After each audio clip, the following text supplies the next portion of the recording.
Hello students, welcome to U KCC with Vijay Kalkot. और आज हम इलेक्ट्रोलिटिक कंडक्टेंस को आगे बढ़ाते हुए आगे करते हैं नेक्स्ट। तो चलिए नेक्स्ट हमारा रिलेशनशिप। हमने क्या किया था, मोलर कंडक्टिविटी और इक्विवेलेंट कंडक्टिविटी। पहले वाले लेक्चर में हमने क्या किया था, conductivity, molar conductivity, equivalent conductivity और क्या कंडक्टेंस, यानी कि हम क्या है इलेक्ट्रोलिटिक कंडक्टेंस के बारे में बात कर रहे हैं। तो उसको आगे बढ़ाते हैं। नेक्स्ट हमारा हेडिंग होगा रिलेशन बिटवीन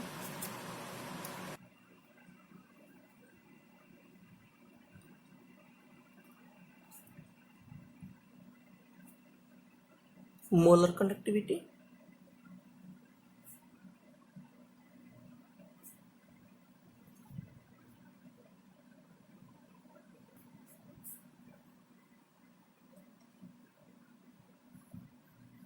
लैम्डा m से रिप्रेजेंट कर रहे थे एंड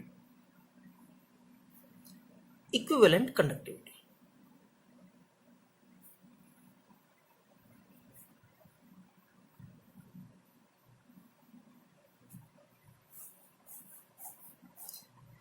जैसा कि आप पहले लेक्चर में आप जान ही चुके हैं, मोलर कंडक्टिविटी क्या होती है, वन मोल इलेक्ट्रोलाइट के डिसोसिएशन से जो कंडक्टेंस होती है वो मोलर कंडक्टिविटी होती है। और क्या, 1 gram equivalent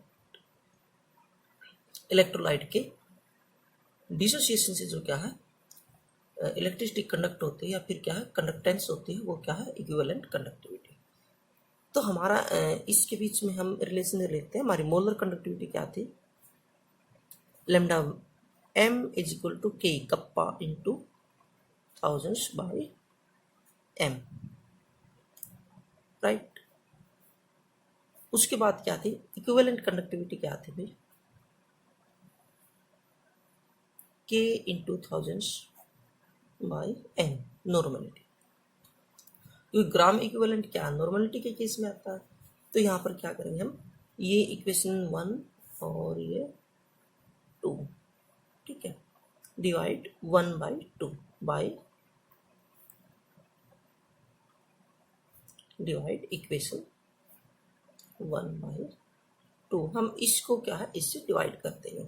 lambda m by lambda E q क्या होगा, k into thousands by m, और इसके बटे में क्या हो जाएगा, k into thousands by n।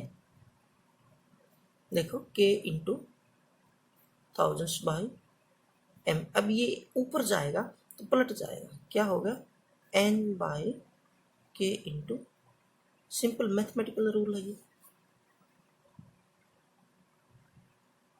k क्या थी हमारी conductivity, specific conductivity, kappa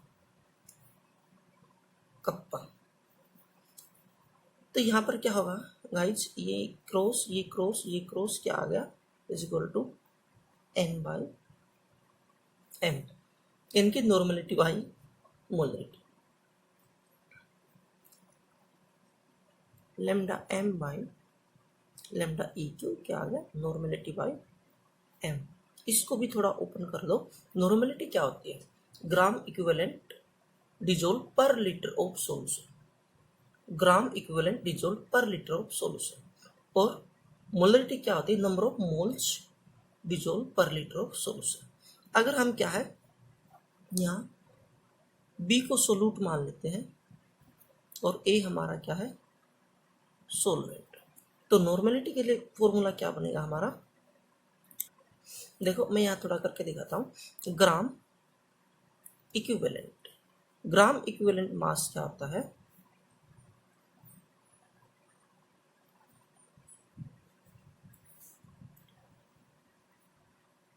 molar mass by n factor, normality factor. और नंबर ऑफ ग्राम इक्विवेलेंट क्या होते हैं भाई, नंबर ऑफ ग्राम इक्विवेलेंट होते हैं गिवन मास में क्या वेट W लिख देता हूं मैं, गिवन वेट बाय इक्विवेलेंट मास या फिर वेट। मास और वेट को एक ही लेकर चलेंगे यहाँ पे केमिस्ट्री में। तो ये क्या हो जाएगा यहाँ पर W by molar mass, capital M से लिख देता हूँ, बाई n फैक्टर, जो कि ऊपर जाके ऐसे हो जाएगा n फैक्टर, n फैक्टर। तो ये हमारा क्या निकल गया, number of gram equivalent, number of gram equivalent. Normality में ये बताया जाता है। नॉर्मेलिटी क्या होती है, number of gram equivalent dissolve पर litre of solution. Number of gram equivalent क्या होता है, given mass by equivalent mass, और इक्विवेलेंट मास क्या होता है, molar mass by n factor, molar mass by n factor. और नंबर ऑफ ग्राम इक्विवेलेंट क्या होगा, given mass by equivalent mass. Equivalent mass को हम खोल के लिखेंगे तो ये क्या है, ये हमारा वही है गिवन मास या फिर क्या given weight by molar mass into n factor, यानी कि ये होता है भाई इक्विवेलेंट मास होता है molar mass by n factor. ये n फैक्टर यहाँ आएगा तो रिवर्स होकर ऊपर जाके n फैक्टर चला जाएगा। तो नॉर्मेलिटी हमारी क्या हो गई, डब्ल्यू बी, यानी कि बी सोल्यूट का ही होगा, by m b molar mass by solute into n factor, ऊपर जाएगा, ध्यान से देखना भाई इसको, एन फैक्टर डिजोल्व पर लीटर ऑफ सॉल्यूशन, यानी कि वॉल्यूम है और किसमें, लीटर में हम लेंगे। यहाँ पर ये हमारी क्या है, नॉर्मेलिटी। और मोलरिटी क्या होती है, नंबर ऑफ मोल्स डिजोल्व पर litre of solution. Number of moles direct होते हैं, क्या होता है, given mass by molar mass, किसका, सोल्यूट का, राइट। डिजोल्व पर लीटर ऑफ सॉल्यूशन, यहाँ लेंगे वॉल्यूम इन लीटर। तो ये हमारी क्या है, मोलरिटी बन गई, यहाँ मैंने ये ओपन करके ले लिया। नेक्स्ट क्या होगा, डब्ल्यू बी बाई एम बी, ऊपर क्या है हमारा, ये एन फैक्टर, एन फैक्टर। अब जो ये टर्म है इसको इधर करेंगे इनटू में, तो ये क्या हो जाएगी, रिवर्स हो जाएगी। ये क्या हो गया, एम बी बाई डब्ल्यू बी, और ये क्या है, ऊपर क्या चला गया, वॉल्यूम इन लीटर, और ये वॉल्यूम यहाँ आएगा, यहाँ पर वॉल्यूम इन लीटर, यानी कि पहले ये लिखी मैंने एज इट इज, इसको क्या है, इनटू करके ऊपर लिख दिया सेम। तो देखो ये इससे ये क्रॉस हो गया, यहाँ से ये सब कुछ कट गया, क्या आ गया, is equal to n factor, n factor. N factor क्या होता है गाइस, नॉर्मेलिटी फैक्टर होता है। और यहाँ पर क्या है, हम इलेक्ट्रोलाइट्स, यानी कि इलेक्ट्रोलाइट्स का डिसोसिएशन के बाद क्या होता है, आयंस होते हैं। तो आयंस के लिए हम क्या लेंगे, आयंस के लिए हम यहाँ लेंगे भाई positive valency for cations and negative valency for anions। और इस n फैक्टर को क्या है, ये n की जगह क्या, n फैक्टर की जगह कई बार वो x भी लिख देते हैं, x, क्योंकि n क्या है, नॉर्मलिटी एज इट इज लिखा, एज इट इज लगेगा, इसलिए क्या है, ये x लिख देते हैं इसकी जगह, x, ये भी यही है, यानी कि ये क्या है, नॉर्मलिटी फैक्टर है। ठीक है, एसिड बेस वाला केस हमने लेना नहीं, अदरवाइज क्या है वो यहाँ पर तो सीधे आयंस है। यहाँ पर क्या है, इससे मीनिंग क्या है, पॉजिटिव, यानी कि नंबर ऑफ चार्ज, यानी कि charge, positive charge on the cations, या फिर क्या, total positive charge on the anions, total होना चाहिए भाई। उसके बाद क्या है, यहाँ हमारी रिलेशन क्या आ गई, लैम्डा एम मोलर कंडक्टिविटी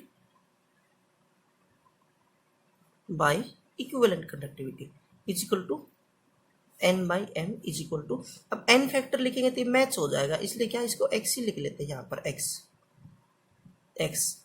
क्या, बहुत सारी बुक्स भी इसको x लिखती है, और x क्या है, ये कुछ x क्या है, चार्ज ऑन द कैटायंस, या फिर क्या है, total charge on the anions, total charge on the cations, या फिर total charge on the anions. ठीक है, आयंस आएंगे हमारे।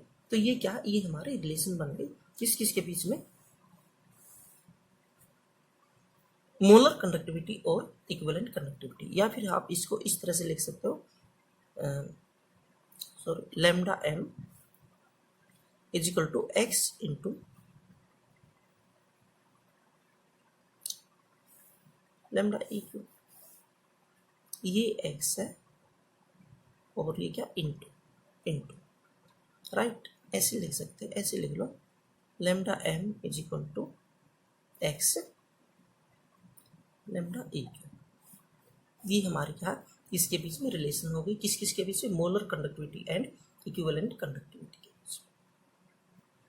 क्योंकि यहाँ से क्या है, मैं इसलिए करवा रहा हूँ, यहाँ से डायरेक्ट ये इक्वेशन याद रखना very important.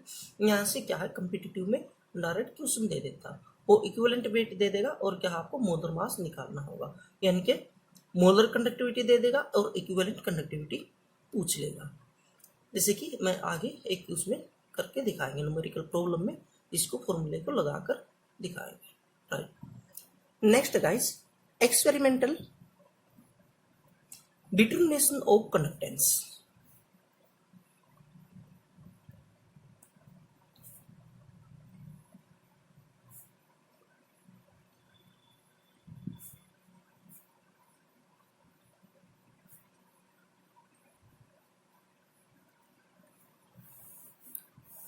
Experimental determination of conductance, conductance को हम सी से रिप्रेजेंट कर रहे थे और आजकल क्या मॉडर्न बुक इसको जी से रिप्रेजेंट करने लगी, तो हम भी जी से रिप्रेजेंट कर लेते हैं। क्या, एक्सपेरिमेंटली डिटर्मिनेशन ऑफ कंडक्टेंस। तो जैसे कि आप जानते हैं कंडक्टेंस क्या होता है, रेजिस्टेंस का रिवर्स होता है। कंडक्टेंस क्या होता है, जी 1/r, यानी कि रेजिस्टेंस का इक्वल होता है। तो हम क्या है, रेजिस्टेंस मेजर कर लेंगे यहाँ पर। एक क्या है, फिजिक्स में, ऐसे फिजिक्स का टॉपिक है, एक फिजिक्स में क्या व्हीटस्टोन ब्रिज होता है। व्हीटस्टोन ब्रिज कैसे होता है, अगर हम क्या है 4 रेजिस्टेंस को 1 2 ऐसे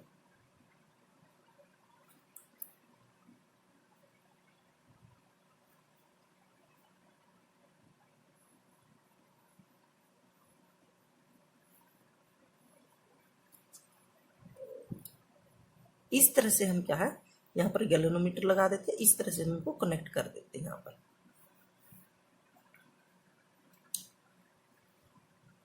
ये एक रेजिस्टेंस यहाँ पर है और एक ये यहाँ पर है, यहाँ पर भी क्या है एक हमारा रेजिस्टेंस है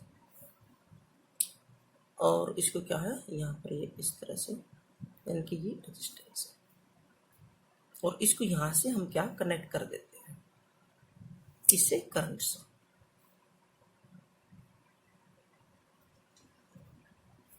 यानी कि देखो ध्यान से देखो, ये R1, ये R2, ये R3, ये R4, भाई इसको ध्यान से करना। ये R1 होगा, ये R2, ये R3, ये R4, ऐसे नहीं होगा R1 R2 R3 R4, इस तरह से नहीं होगा। इस हम क्या ऐसे लिखते हैं, इस साइड से इस साइड लिखते हैं हम, यानी कि लेफ्ट से राइट। तो अगर हम इसको इस तरह से बना देते हैं, इस तरह से इंस्ट्रूमेंट, तो हमारी क्या है, क्या कैलकुलेशन आती थी, R1/R2 is equal to R3/R4। कई बार क्या ये मिस्टेक हो जाती है, आप इसको इस तरह से ले लेते हो R1/R2, यानी कि R1 R2, ऐसे नहीं लेना R1 R2 R3 R4, ये इस तरह से लेना रेजिस्टेंस। तो ये हमारी इक्वेशन थी क्या, व्हीटस्टोन। व्हीटस्टोन क्या है, एक साइंटिस्ट का नाम है और क्या उसने ये रिलेशनशिप दी थी। तो हम इसी से क्या है, इसी का यूज करते हुए हम क्या रेजिस्टेंस निकाल सकते। देखो आप समझ गए, अगर इसमें से कोई एक वैल्यू नहीं दे रखी हो, सपोज करो ये वैल्यू नहीं है, तो आप क्या है इससे निकाल सकोगे। अगर ये तीनों वैल्यू दी है 1 2 3, तो क्या है ये आप डिटरमाइन कर सकते हो, इजीली डिटरमाइन कर सकते हो, इसमें कोई बड़ी बात है ही नहीं। तो हम क्या करेंगे, एक व्हीटस्टोन ब्रिज लेंगे यहाँ पर,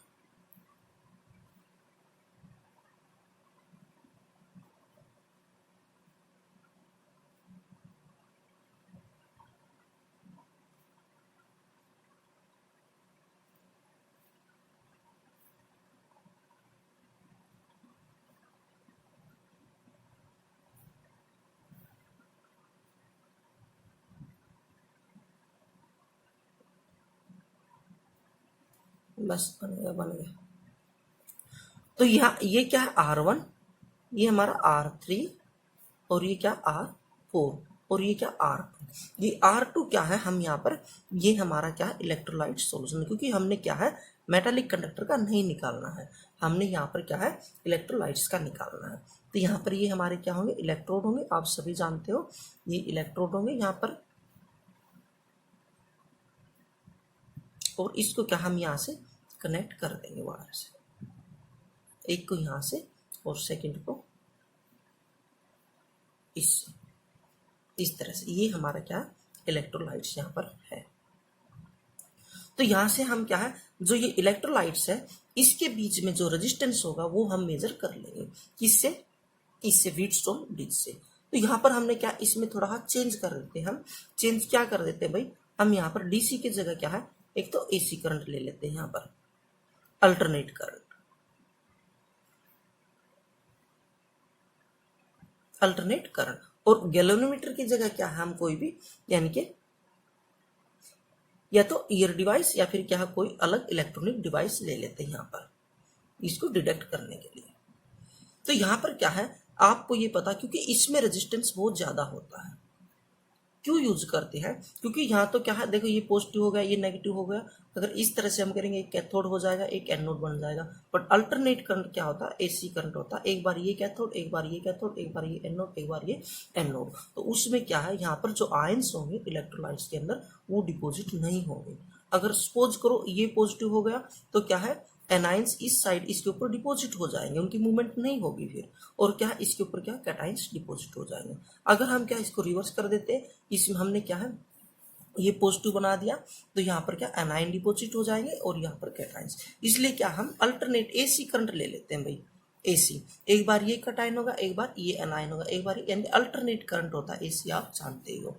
तो यहाँ पर क्या होगा, यहाँ पर वो डिपोजिशन ऑफ द आयंस नहीं होगा, तो इसलिए क्या उनकी मूवमेंट होती रहेगी। सेकंड क्या है, यहाँ पर हम एक थोड़ा और ले लेते हैं, प्लेटिनम कोटेड प्लेट ले लेते हैं, यहाँ पर फॉइल ले लेते हैं प्लेटिनम कोटेड, क्योंकि वो एब्जॉर्प्शन होता है उसका, आयंस को अच्छी तरह से यहाँ पर क्या है उसका एब्जॉर्प्शन हो जाएगा।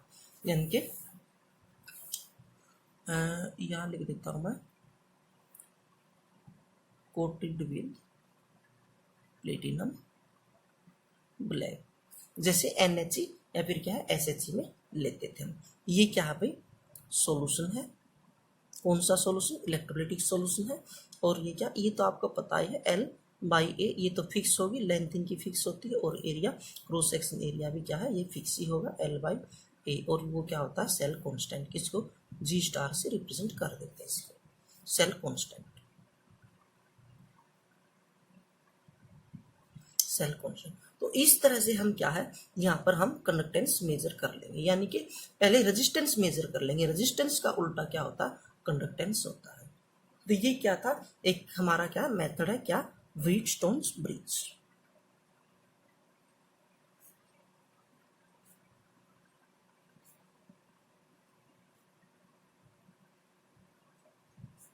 Wheatstone bridge.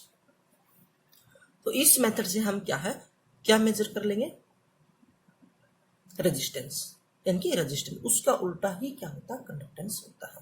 या अननोन यहाँ लेंगे, इसका हम इलेक्ट्रोलाइट्स की हम क्या है यहाँ पर रेजिस्टेंस मेजर कर लेंगे। बस हमारा फॉर्मूला अब हमारा क्या है, ये हमने मेजर क्या करना है, देखो ये था हमारा, हमने मेजर क्या करना, R2। तो R2 क्या हो जाएगा, R2 इज इक्वल टू, यहाँ ऊपर गया R1 ये इंटू R4/R3। ये सारे के सारे नोन है, 1 2 3 ये सारे के सारे नोन है। और क्या है, जो इसको हम कैलकुलेट कर लेंगे, जो वैल्यू आएगी उसको हम क्या है निकाल लेंगे इस तरह से हम, क्योंकि ये क्या है, यहाँ पर क्या इक्वल आने चाहिए, इनकी वैल्यू इक्वल आती है, इसको हम सेट करते हैं यहाँ पर। यानी कि यहाँ पर कितने ओम का रेजिस्टेंस लगा, यहाँ कितने ओम का रेजिस्टेंस लगा, यहाँ कितने ओम का, और यहाँ कितने ओम का, यानी कि ये इक्वल आ जाए, इसको हम एक इस तरह से सेट कर लेते हैं यहाँ पर। यानी कि यहाँ पर डिफ्लेक्शन क्या है, यहाँ इसमें zero kilometre zero deflection show करे। तो इस तरह से हम क्या है इसमें कंडक्टेंस डिटरमाइन कर लेंगे। अच्छा, थोड़ा सा ये रखना आपने कि भाई टेम्परेचर कांस्टेंट होगा,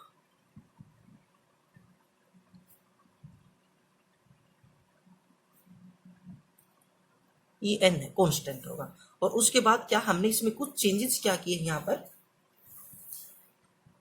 डीसी सोर्स को एसी से कन्वर्ट कर दिया, और यहाँ पर हमने क्या है प्लेटिनम ब्लैक कोटेड यहाँ पर हमने इलेक्ट्रोड लगा दिया, क्योंकि यहाँ पर आयंस का एडजॉर्प्शन हो सके। उसके बाद क्या है, इसको हमने क्या है, गैल्वेनोमीटर को हमने क्या है ईयरफोन या फिर अदर विजुअलाइज डिवाइस से हम इसको चेंज कर देते हैं यहाँ पर, राइट। तो ये थोड़ी थोड़ी इसमें क्या हमने क्या इसके अंदर चेंज कर दी। नेक्स्ट टॉपिक है हमारा इफेक्ट ऑफ डाइल्यूशन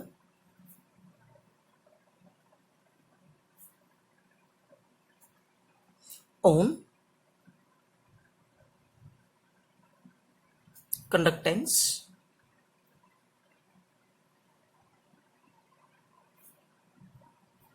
conductivity,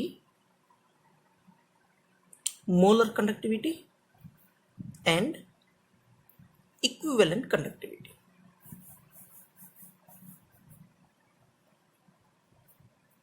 देखिए गाइस, बहुत ही इंपॉर्टेंट टॉपिक है ये, इफेक्ट ऑफ डाइल्यूशन या फिर कंसंट्रेशन भी आप कह सकते हो, क्योंकि डाइल्यूशन होगा यानी कि उसका रिवर्स क्या होगा, डाइल्यूशन इंक्रीज होगा तो कंसंट्रेशन डिक्रीज होगी, और डाइल्यूशन क्या होगा, कम होगा तो कंसंट्रेशन डिक्रीज होगी।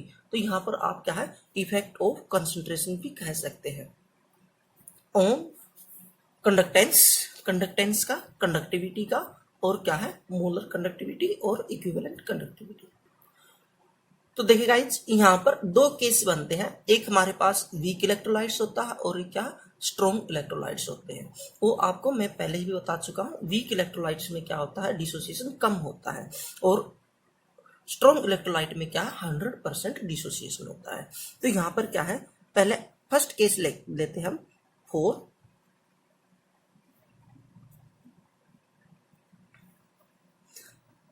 Strong electrolytes.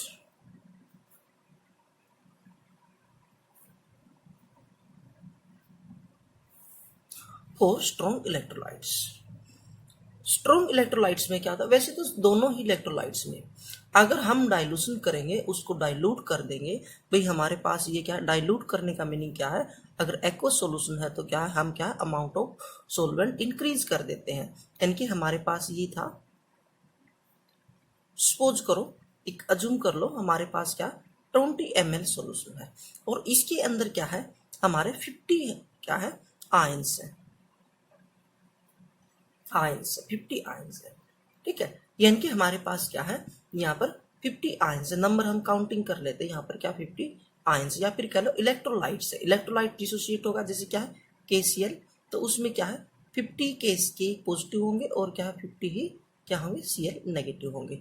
अगर ये अलग अलग भी हो सकता है, ये क्या फिर आगे करेंगे एक बार। अगर हमारे पास 50 ही है तो एक बात समझो, मैं इसको डाइल्यूट करते जाता हूँ, ये डाइल्यूट कर रहा हूँ मैंने, ये क्या है, यहाँ पर इसकी अमाउंट क्या कर दी, 50 ml कर दी, बट क्या आयंस तो उतने ही रहे हमारे पास, 50 ही है, तो यहाँ पर क्या होगा, चेंज क्या आएगा, यानी कि जो इनकी मूवमेंट है, ये इलेक्ट्रोड जब हम लगाते हैं यहाँ पर, तो यहाँ पर क्या है, आप बहुत इजी वे से आप इसको समझ जाओगे, अगर हम यहाँ पर इलेक्ट्रोड लगा देते हैं तो वो आयंस की मूवमेंट इजीली हो जाएगी, यानी कि पैसेज क्या होगा, इसका रास्ता इजी हो जाएगा, यानी कि डाइल्यूशन होगा तो क्या है, अब क्या है, अगर 20 ml थे तो आयंस की क्या है, इतना स्पेस था, अज्यूम कर लो, और यहाँ पर क्या है, अट्रैक्टिव फोर्सेज होगी, और हमने क्या है, इसको डाइल्यूट कर दिया तो स्पेस कितना हो गया, इतना हो गया, तो यहाँ पर क्या है, अट्रैक्टिव फोर्सेज कम होगी, अट्रैक्टिव फोर्सेज कम होगी तो क्या, मूवमेंट ज्यादा होगी, अब मूवमेंट ज्यादा होगी तो क्या होगा, कंडक्टेंस इंक्रीज होगी, यानी कि कंडक्टेंस इंक्रीज होगी। ध्यान दो, अगर हमने क्या है, डाइल्यूशन इंक्रीज, हम डाइल्यूशन इंक्रीज कर देते हैं तो क्या होगी, कंसंट्रेशन डिक्रीज, ये आप सभी जानते हो। उसके साथ साथ क्या होगा भाई, वॉल्यूम इंक्रीज होगा, टोटल वॉल्यूम तो इंक्रीज हो गया डाइल्यूशन के टाइम में, अगर वॉल्यूम इंक्रीज हो गया तो क्या हो गया, ये क्या अट्रैक्शन, यानी कि इनके बीच में, किसके बीच में अट्रैक्शन, जो आयंस के बीच में अट्रैक्शन थी वो क्या हो जाएगी, कम होगी, वो भी कम होगी, और उसके साथ साथ क्या होगी भाई, मूवमेंट ज्यादा होगी, मूवमेंट क्या होगी, इंक्रीज होगी, मूवमेंट इंक्रीज, और मूवमेंट इंक्रीज होगी तो क्या होगी, हमारी कंडक्टेंस, कंडक्टेंस इंक्रीज ही होगी, कंडक्टेंस इंक्रीज होगी। ध्यान दो, ये बहुत बार क्वेश्चन पूछा जाता है, बोर्ड में भी पूछा जाता है, और क्या है, कॉम्पिटिटिव लेवल पर तो यहाँ से उलझा कर क्वेश्चन देता ही है। ध्यान दो, यहाँ पर क्या, अगर हम डाइल्यूट करते हैं तो क्या है, कंसंट्रेशन डिक्रीज होगी, वॉल्यूम इंक्रीज होगा, और क्या आयंस की मूवमेंट क्या होगी, इंक्रीज होगी, और कंडक्टेंस, टोटल कंडक्टेंस क्या हमारी इंक्रीज होगी, टोटल कंडक्टेंस जिसको हम G से रिप्रेजेंट करते हैं, इंक्रीज होगी। उसके बाद क्या है, ये सारी बातें होंगी डाइल्यूशन होगा। सेकंड केस में क्या होगा, अगर डाइल्यूशन इंक्रीज होगा कंसंट्रेशन डिक्रीज होगी, वॉल्यूम भी इंक्रीज होगा और क्या है मूवमेंट भी होगी। बट क्या है कंडक्टिविटी का केस में क्या होगा, कंडक्टिविटी है क्या, कंडक्टिविटी क्या बताई थी मैंने, स्पेसिफिक कंडक्टेंस। कंडक्टिविटी क्या होती है, स्पेसिफिक कंडक्टेंस। यानी कि मेटालिक केस में क्या था, 1 सेंटीमीटर लेंथ हो, L is equal to 1 centimetre, और क्या है एरिया, क्रॉस सेक्शन एरिया क्या था 1 सेंटीमीटर स्क्वायर, और इलेक्ट्रोलाइटिक सॉल्यूशन में क्या होगा, हो जाएगा 1 सेंटीमीटर क्यूब। यानी कि ये वो कंडीशन यूनिटी में होती है, यानी कि एक यूनिट में वो कंडक्टेंस होती है। अगर हमारे पास क्या है, ये एक क्यूब है और इसकी क्या है,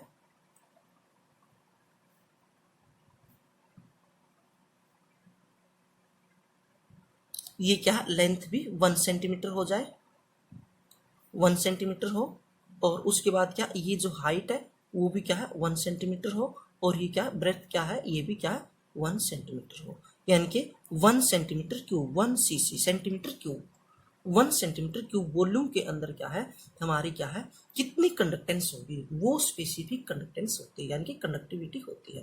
तो देखिए गाइस आप ध्यान दीजिए, जब क्या है हमारा क्या है 20 ml सॉल्यूशन था, तो उस टाइम क्या है अगर मैंने क्या है 1 सेंटीमीटर लेंथ और 1 सेंटीमीटर क्या है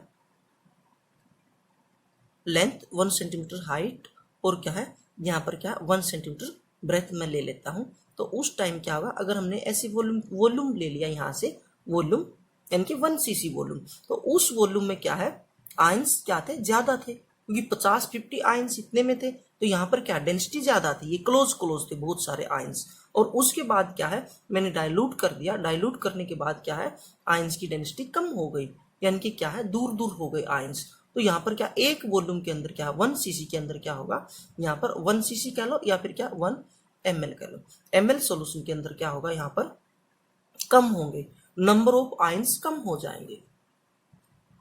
ध्यान दो फिर से देखो, अगर क्या है स्पेसिफिक कंडक्टेंस या फिर कंडक्टिविटी के केस में क्या होता है, यानी कि स्पेसिफिक स्पेशल टर्म्स लगा दी, यहाँ पर कंडीशन लगा दी 1 सीसी होना चाहिए, 1 सेंटीमीटर क्यूब वॉल्यूम होना चाहिए, तो उसमें क्या होगा अगर हम डाइल्यूट करते जा रहे हैं तो आयंस क्या होंगे कम आएंगे, इतने एरिया के अंदर क्या है एरिया इतने वॉल्यूम के अंदर आयंस क्या है कम होंगे, और आयंस कम होंगे तो क्या है हमारी यानी कि यहाँ पर कंडक्टेंस कम होगी, स्पेसिफिक कंडक्टेंस डिक्रीज होगी, या फिर क्या है इसको कह दो स्पेसिफिक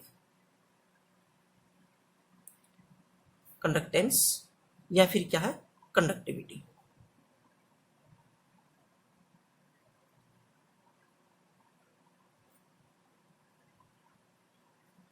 कंडक्टिविटी ये क्या होगी डिक्रीज होगी, ये क्या होगी डिक्रीज। ध्यान से देखो क्योंकि पर यूनिट वॉल्यूम तो क्या है हमारे क्या per unit volume number of ions क्या हो रहे हैं डिक्रीज हो रहे हैं यहाँ पर इस केस में, डाइल्यूशन के केस में, राइट। चाहे वो स्ट्रॉन्ग इलेक्ट्रोलाइट्स हो या फिर वीक इलेक्ट्रोलाइट्स हो, उसमें क्या डाइल्यूशन के केस में क्या होगी ये कंडक्टिविटी डिक्रीज ही होगी, राइट। अब हम आ जाते हैं मोलर कंडक्टिविटी के केस में।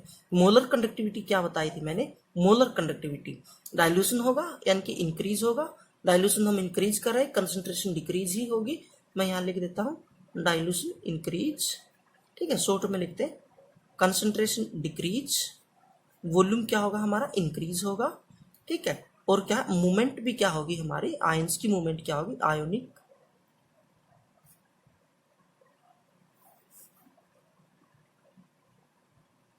Movement increase. तो क्या होगी भाई मोलर कंडक्टिविटी क्या होगी हमारी इंक्रीज होगी या डिक्रीज होगी आप बताओ, ये हमारी इंक्रीज होगी, क्यों, क्योंकि वो मोलर कंडक्टिविटी होती क्या 1 mole of dissociation of ions, यानी कि 1 मोल ऑफ इलेक्ट्रोलाइट्स, एक मोल इलेक्ट्रोलाइट की डिसोसिएशन से जितनी हमारी कंडक्टेंस होती थी वही मोलर कंडक्टेंस थी।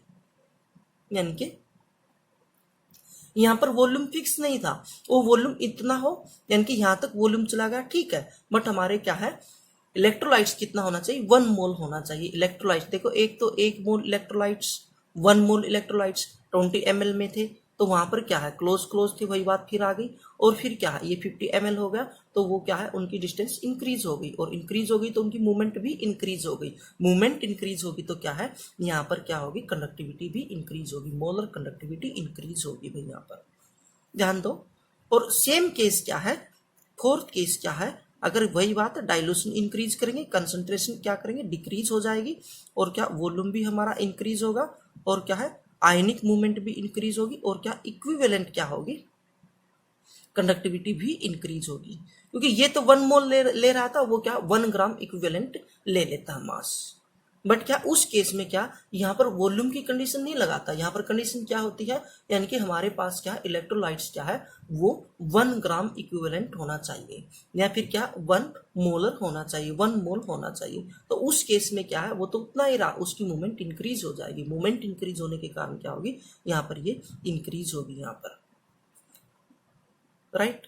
तो यहां से हमारा क्या आता है, मैं यहां से करता हूं भाई, अगर हम डाइल्यूट करते हैं डाइल्यूशन के केस में, कंसंट्रेशन के केस में, डाइल्यूशन के केस में क्या होगा, कंडक्टेंस इंक्रीज होगी, कंडक्टिविटी डिक्रीज होगी, और मोलर कंडक्टिविटी इंक्रीज होगी, और इक्विवेलेंट कंडक्टिविटी भी इंक्रीज होगी। यहां से ये यानी कि 4 बातें आपने याद रखनी है। आप कंफ्यूज क्या कहाँ होते, कंडक्टिविटी दे देता, कई बार मोलर कंडक्टिविटी दे देता, और कई बार इक्विवेलेंट कंडक्टिविटी वो पूछ लेता है, यानी कि वेरी इंपॉर्टेंट, बहुत ही इंपॉर्टेंट है। क्योंकि टोटल कंडक्टेंस तो इंक्रीज होगी, कंडक्टिविटी वो क्या है क्यों होगी, रीजन यहाँ पर क्या आएगा, क्योंकि per unit volume ions, number of ions in per unit volume is decreased, वो डिक्रीज हो जाएंगे। और यहाँ पर तो क्या है, हमने 1 मोल ही रखने हैं, 1 मोल, वो तो स्पेसिफिक डाटा दे रहा है, 1 मोल इलेक्ट्रोलाइट के डिसोसिएशन से जो आयन होंगे वो, राइट। और यहाँ पर क्या 1 ग्राम इक्विवेलेंट, यहाँ पर ये वॉल्यूम वाला केस नहीं लगता यहाँ पर, राइट। तो इसको याद रखना गाइज, इसमें क्या ये बहुत ही इंपॉर्टेंट है। चलो अब हम देखते हैं graphical representation of the electrolytes on the dilution, या फिर क्या कंडक्टेंस, कंडक्टिविटी, या फिर molar conductivity on the dilution, या फिर कंसंट्रेशन। नेक्स्ट बनाते हैं हेडिंग, बन भी जाएगा नहीं भी बना सकते हो आप, graphically representation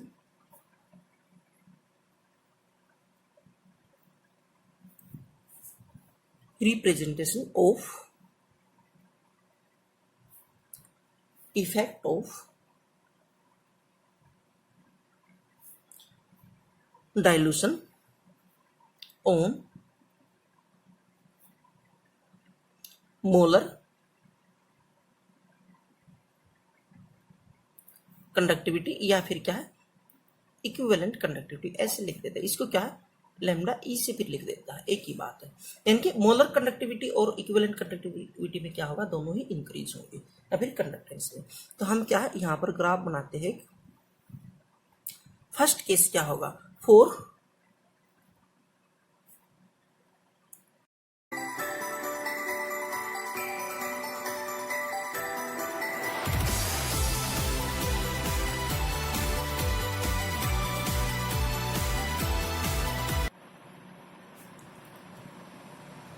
electrolytes, strong electrolytes, alpha क्या होती है, डिग्री ऑफ डिसोसिएशन 100%। मैं इसको रिपीट नहीं करना चाहता, ये क्या आप समझ रहे हो, यानी कि इसकी वैल्यू क्या हो जाएगी 1 होगी, मैंने वहां पर बता ही दिया था।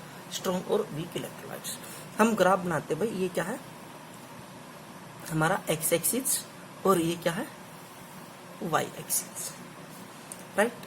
ये हमारा क्या एक्स एक्सिस और ये क्या वाई एक्सिस। तो इन्होंने क्या है, जो हमारा ग्राफ यहाँ हम बना लेते हैं लैम्डा एम मोलर कंडक्टिविटी। उसके बाद क्या होगा, यहां पर क्या लेंगे हम कंसंट्रेशन लेंगे, कंसंट्रेशन यानी कि हमारी क्या है कंसंट्रेशन इस साइड इंक्रीज हो रही है,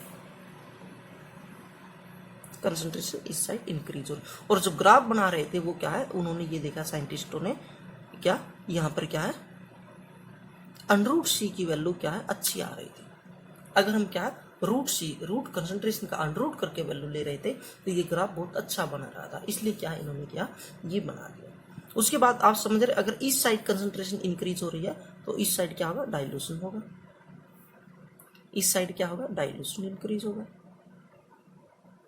डाइल्यूशन। तो इस केस में क्या था, यहां पर क्या होगा, इस पॉइंट के ऊपर यहां पर जीरो कंसंट्रेशन है। मतलब जीरो कंसंट्रेशन का मीनिंग क्या है, यहां पर हमारे पास क्या है सोलवेंट के अंदर क्या सोल्यूट डिजोल्व है ही नहीं यहाँ पर। तो ये तो वो पॉइंट है। हम क्या है सोल्यूट ऐड करते जाते हैं और कंसंट्रेशन इंक्रीज होती जाती है, इस साइड चलते जाएंगे, यानी कि लेफ्ट टू राइट हमारी कंसंट्रेशन इंक्रीज होगी और राइट टू लेफ्ट क्या होगा डाइल्यूशन इंक्रीज होगी।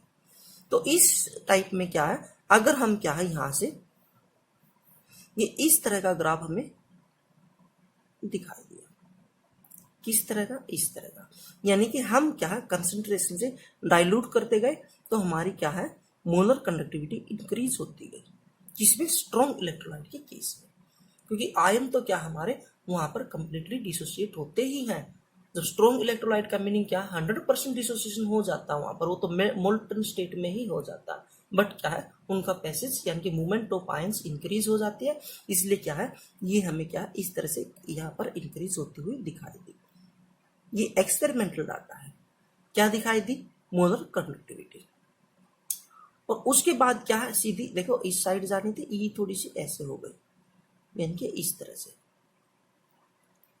इस तरह से, किसके केस में, केसीएल के केस में सीधी इस तरह से जानी थी। और क्या है अगर हम क्या इमेजिन कर लेते यहाँ पर, अगर ये क्या सीधी जाए यहाँ पर तो इस जगह क्या इस जगह मिल जाएगी, यहाँ पर क्रॉस करेगी, और यहाँ पर क्या होगा molar conductivity eight infinite dilution, infinite बहुत ज्यादा डाइल्यूशन, बहुत ज्यादा, जीरो तो नहीं होगा क्योंकि क्या है जीरो कभी भी नहीं हो सकता, क्यों नहीं होगा, क्योंकि वहां पर क्या है कुछ ना कुछ इलेक्ट्रोलाइट है, इलेक्ट्रोलाइट्स मींस वहां पर सोल्यूट की अमाउंट तो होती ही होती है। जीरो तो का मीनिंग तो ये हो गया क्या कि यहाँ पर क्या है सोल्यूट बिल्कुल ही नहीं है, प्योर सोलवेंट हो गया, बट ये कभी नहीं होता क्योंकि क्या हमारा वहां पर क्या सोल्यूट इलेक्ट्रोलाइट की फॉर्म में प्रेजेंट ही रहता है, तो हम इसको क्या इनफाइनाइट डाइल्यूशन बोल देते हैं, क्या कहेंगे इनफाइनाइट डाइल्यूशन। और यहाँ पर क्या होगा, यहाँ इस साइड में क्या हमारी क्या इधर जा रहे हैं, ये क्या होगा लेमडा एम यानी कि मोलर कंडक्टिविटी, इसको नोट से रिप्रेजेंट कर देते हैं इन एनी कंसंट्रेशन, यानी कि यहाँ पर भी, यहाँ भी हो सकती है वो, और क्या यहाँ भी हो सकती है, ये थोड़ा सीधा लाओ, ये यहाँ भी हो सकती है किसी भी कंसंट्रेशन पे, राइट। अगर इससे स्ट्रॉन्ग इलेक्ट्रोलाइट है, जैसे किसका केस, हम क्या HCl का केस ले लेते हैं, तो उसमें क्या होगी यहाँ पर इससे ऊपर आएगा ग्राफ, बट वो होगा ऐसे ही, यानी कि ऐसे ही होगा, थोड़ी सी क्या है डाइल्यूशन के केस में क्या है ये इंक्रीज होगी। देखो भाई ध्यान दो, ये क्या है इस साइड में डाइल्यूशन हमारा इस साइड में इंक्रीज होता जा रहा है, यानी कि राइट से लेफ्ट, और लेफ्ट टू राइट क्या कंसंट्रेशन इंक्रीज होती जा रही है, इसलिए क्या कंसंट्रेशन और डाइल्यूशन वाला एक ही ग्राफ बनेगा। ये किसके केस में है, स्ट्रॉन्ग इलेक्ट्रोलाइट्स के केस में, राइट। तो यहां पर क्या है एक इक्वेशन क्या बन जाएगी, यहां पर क्या concentration C is equal to 0 है, ठीक है, यहां पर 0 है, तो यहां पर हमारी क्या होगी, देखो इक्वेशन क्या होती है, y is equal to mx plus C, आप समझ गए, y is equal to mx plus C, ये होती y एक्सिस पर हमारा क्या है, देखो y एक्सिस पर lambda m, lambda m y axis के ऊपर, क्योंकि y एक्सिस क्या है ये होगा ना y एक्सिस, तो यहां तो हमारा क्या है ये है lambda naught m, lambda naught m कह लो या फिर क्या लेमडा m कह लो, ठीक है, ये हमारा ये क्या इस साइड में क्या ऐसे ऐसे जाएंगे तो ये क्या इंक्रीज होता जाएगा, right.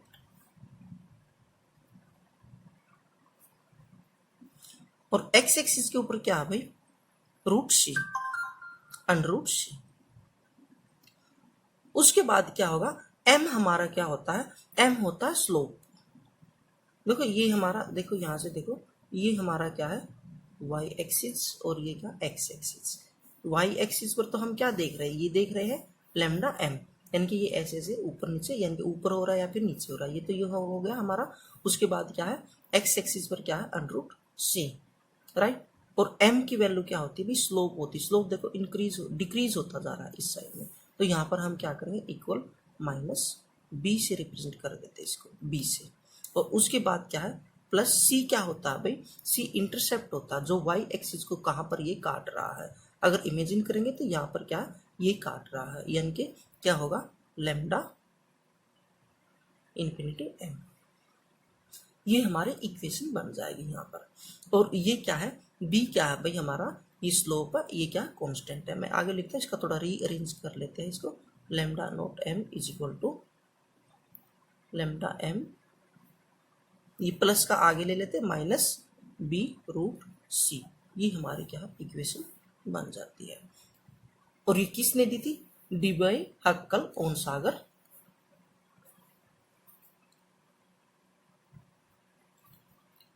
D by Huckel own सागर नाम के साइंटिस्ट ने दी थी, और इसको हम बोलते हैं Debye Huckel own Sagar equation. Lambda naught m, molar conductivity,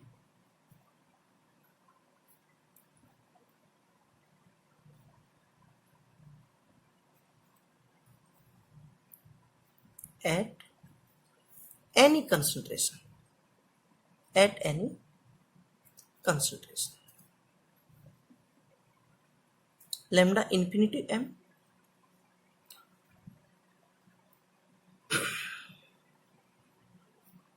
molar conductivity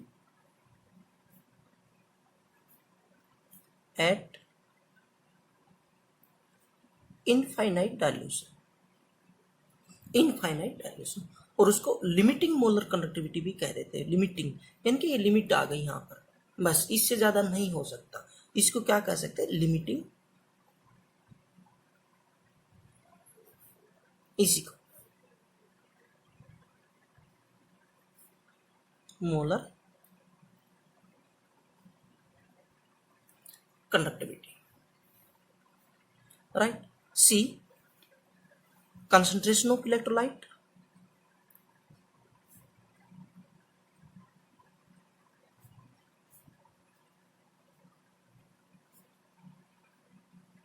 concentration of electrolyte, और B क्या है? constant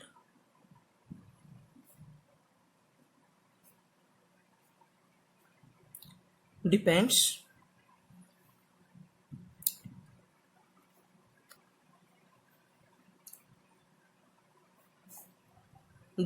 on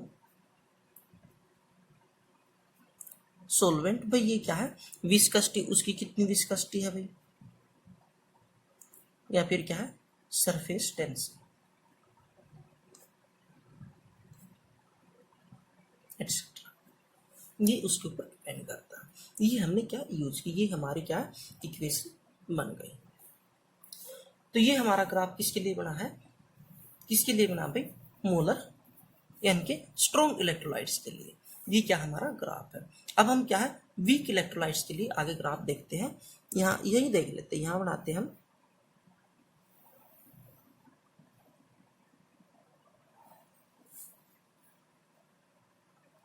second case for weak electrolyte.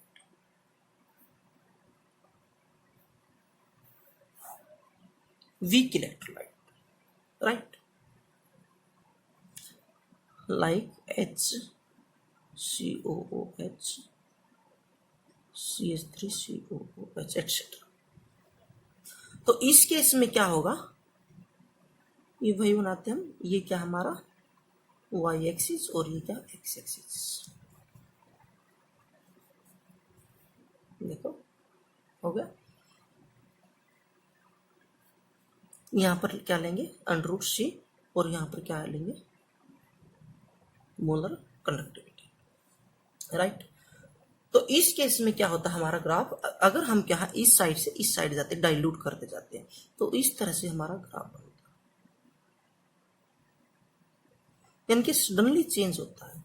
यहां से क्या है, अगर इस साइड से हम क्या है, ये देखो इस साइड कंसंट्रेशन इंक्रीज हो रही है, तो इस साइड में क्या होगा डाइल्यूशन। अगर हम डाइल्यूट करते गए तो ये क्या होगा, ये किसके लिए ग्राफ था CH3COOH।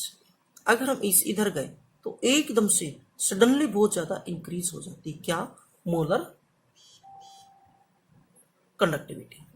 और ये क्या है, इससे यहाँ पर इसको नहीं काटेगा, कहीं नहीं काट रहा, ये इधर ऐसे चला जाएगा ऊपर, ये तो कहीं नहीं काट रहा। अगर हम इमेजिन करें तो ये क्या है, ये ऊपर ऐसे ऐसे से सीधा चला जाएगा, ये इसको काट नहीं रहा, इसलिए क्या है ये इक्वेशन यहाँ अप्लाई नहीं हो सकती।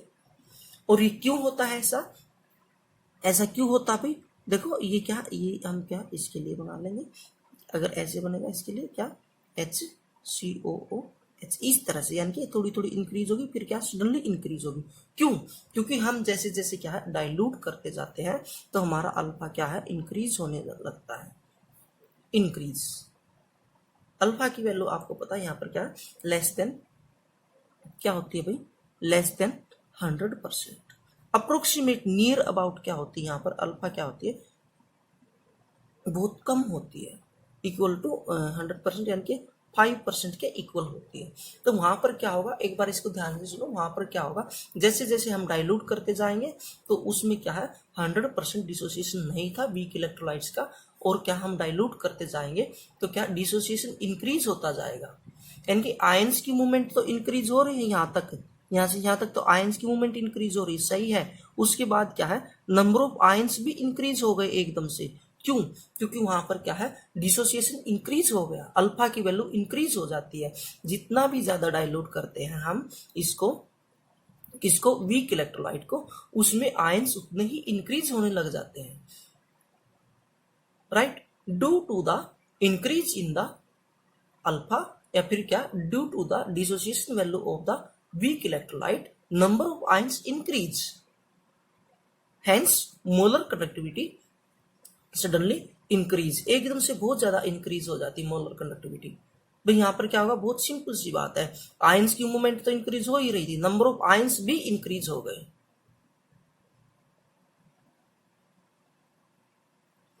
तो इस केस में क्या होगा, यहाँ पर सडनली इंक्रीज हो जाता है, और ये यहाँ इसको काट नहीं रही, इसलिए क्या है, ये डीवाई हैक्कल ओनसागर इक्वेशन इस केस में अप्लाई नहीं होगी वीक इलेक्ट्रोलाइट्स के केस में।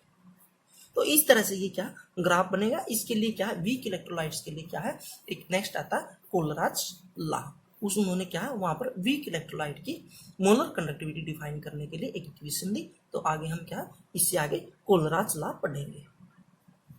अच्छा एक बात हो रहा है यहाँ पर क्या, इस केस में यहाँ पर ये तो इन्फिनिटिव हो गई, ये क्या नोट की जगह यहाँ सी भी ले लेता है, एनी कंसंट्रेशन, यहाँ पर आप इसको सी ही कर लो या फिर कुछ भी मत लिखो यहाँ पर, क्यों, सी क्या है किसी भी कंसंट्रेशन पर, और अल्फा नोट को क्या है, वो क्या है, इसको लेमडा नोट को क्या है, कई बार इसको ऐसे दिखा देता है एट इनफाइनाइट डाइल्यूशन, और क्या है ये क्या, एट एनी कंसंट्रेशन।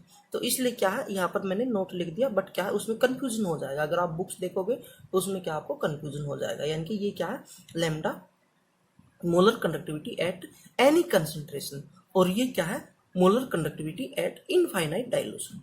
कई बार क्या वो इसको लैम्डा सी से और इसको लैम्डा नोट से रिप्रेजेंट कर देता है, तो इसलिए यहाँ पर नोट में सी कर लो, यहाँ पर यहाँ भी क्या होगा, यानी कि ये इनफाइनाइट डाइल्यूशन,